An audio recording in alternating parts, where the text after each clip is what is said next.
Hey everyone, welcome back to Inside the Mind. I'm Sam, and as always, I've got Sid here with me. Today's episode digs into one of the most complex and misunderstood conditions in psychology: borderline personality disorder, or BPD. Yeah, this one's heavy, but important. BPD sits at the intersection of emotion, attachment, and identity. People often reduce it to mood swings or drama, but it's far deeper. It's about a fragile sense of self, unstable relationships, and an intense fear of abandonment. And from what I've read, it's one of the most emotionally charged diagnoses, right? Both for the person living with it and for those close to them. Exactly. There's often a lot of pain on both sides. Imagine trying to love while constantly fearing you'll be left. That's the emotional world of someone with BPD. Let's start with basics. The DSM-5 classifies borderline personality disorder as a cluster B personality disorder, the dramatic, emotional, or erratic group. Clinically, BPD involves at least 5 of 9 key symptoms: intense fear of abandonment, unstable intense relationships with splitting, identity disturbance, impulsivity, recurrent suicidal behavior or self-harm, emotional instability, chronic feelings of emptiness, intense anger, and stress-related paranoia or dissociation. That's a lot. But people with BPD don't necessarily have all 9, right? Right. 5 or more are needed for diagnosis, and even then the intensity and triggers vary from person to person. At its core, BPD is about emotional dysregulation. The emotional volume knob is turned all the way up. What most people experience as a mild discomfort, someone with BPD experiences as panic or devastation. It's not exaggeration, it's neurobiological. The amygdala, the brain's emotional center, fires intensely, and the prefrontal cortex, which regulates emotion, doesn't calm it quickly enough. So, when someone with BPD fears they'll be abandoned, that fear actually feels like life or death. Exactly. Imagine being a child who never knew if love would stay or go. That early uncertainty hardwires your brain to react to every threat, even small ones, as catastrophic. Let's use a story. Ethan and Liza have been together for about 6 months. Ethan describes the relationship as a roller coaster. In the beginning, it was electric. Liza adored him, constant affection, deep connection, late-night talks about how he was the one. That's the idealization phase. People with BPD often bond fast. They crave intimacy deeply. But that intensity comes from fear, not just love. So she wasn't faking it. She really felt that intensity. Completely. In those moments, Liza believed Ethan was perfect, the one who could finally make her feel safe. But over time, small cracks appeared. Maybe Ethan got busy with work, texted less, or seemed distracted. To Liza, that felt like rejection. Her brain read it as abandonment. And that's when things flipped? Yes, she might suddenly accuse him of not caring, withdraw emotionally, or even threaten to end things before he can. That's devaluation. It's not manipulation, it's protection. She's trying to leave before she gets left. So it's like emotional whiplash: love you, hate you, love you again. Exactly.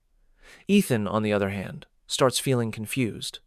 He tries to reassure her, but reassurance never lasts because it's not about logic. It's about emotional memory. Over time, both get drained. Ethan feels like he's walking on eggshells. Liza feels like no one ever truly stays. Inside someone like Liza's mind, it's chaos, a constant battle between wanting closeness and fearing it. When she feels safe, she clings. When she senses danger, she attacks or withdraws. And then comes the guilt-deep remorse after an outburst, followed by shame, which triggers another spiral. So she's not trying to be difficult. She's stuck in a trauma loop. Exactly. This is why compassion matters. Many people with BPD have histories of emotional neglect, inconsistent parenting, or early trauma. Their nervous system learned survival through intensity, fight, flight, or fawn. For partners like Ethan, It's a complex mix of love and exhaustion. In the beginning, they often feel chosen, special, the center of someone's world. But as emotional swings increase, they can feel trapped or blamed for every upset. Common feelings include confusion. How did we go from love to rage so fast? Guilt. Maybe I did something wrong. Helplessness. No matter what I do, it's not enough. And this can lead to codependent patterns, right? Yes, partners often become rescuers, calming, explaining, overcompensating. That creates emotional dependency on both sides.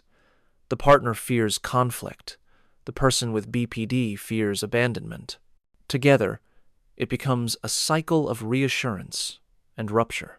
Now, the good news: BPD is treatable. In fact, it's one of the few personality disorders with high recovery potential.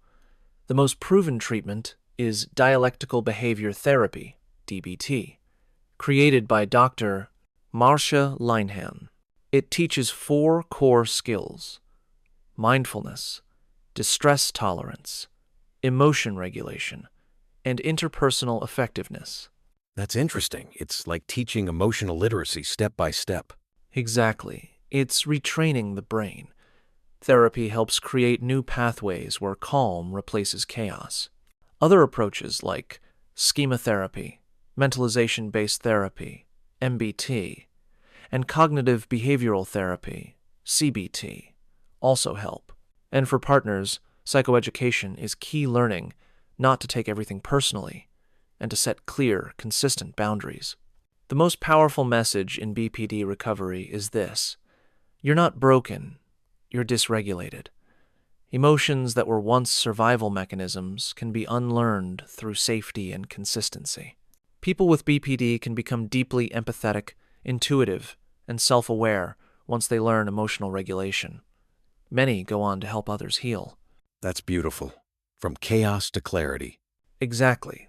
It's a long road, but it starts with understanding, not shame. When someone with BPD feels seen without judgment, that's when the real work begins. So, to anyone listening, if you relate to what we've said, remember, diagnosis isn't destiny.